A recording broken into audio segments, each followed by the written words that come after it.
31st December.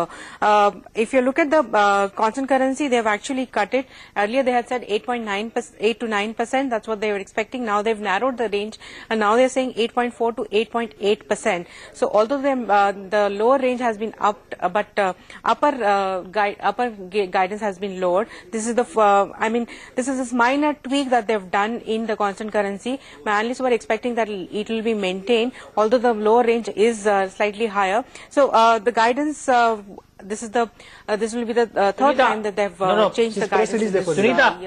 Sunita, I think so. While the constant currency revenue guidance is still in the band of 8 to 9%, I think the FY17 guidance on dollar terms, I think at the end of Q2 was 7.5 to 8.5.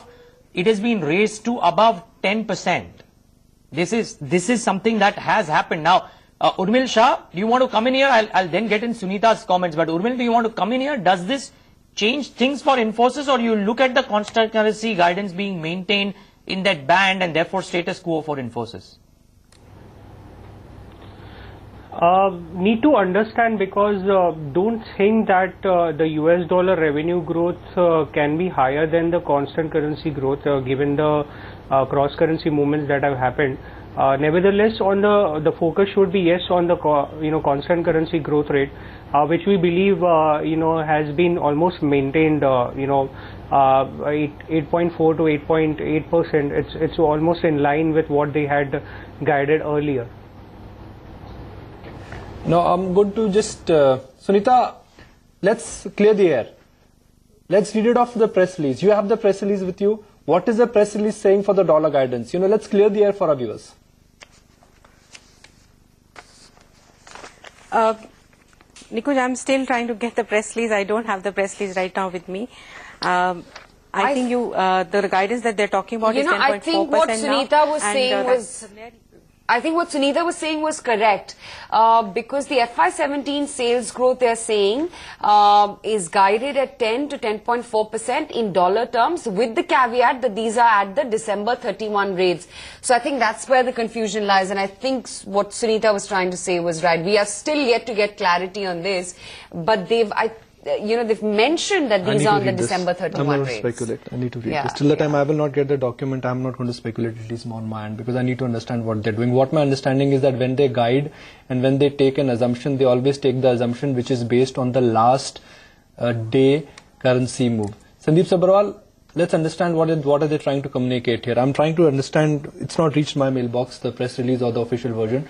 But I think when Infosys indicates something, they always look at the currency rate or the dollar rate the last day of that quarter, right? Yeah, it's always end of quarter, so there's nothing new, and that's one. Secondly, I think on constant currency being lower than dollar, that's also obvious, because the way the dollar has rallied against all other currencies.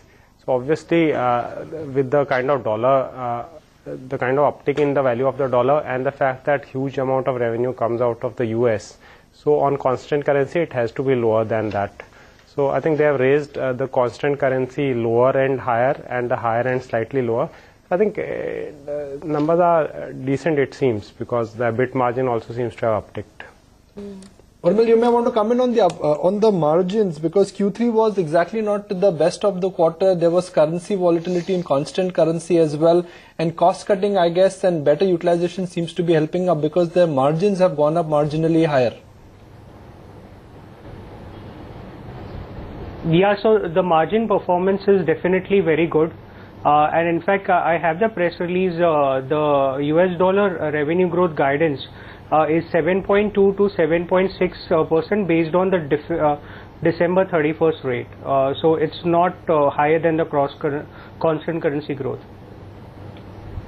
Okay, just the latest updates. So they've upped the lower band of their guidance to 8.4% from the earlier 8% in constant currency terms, and they've lowered the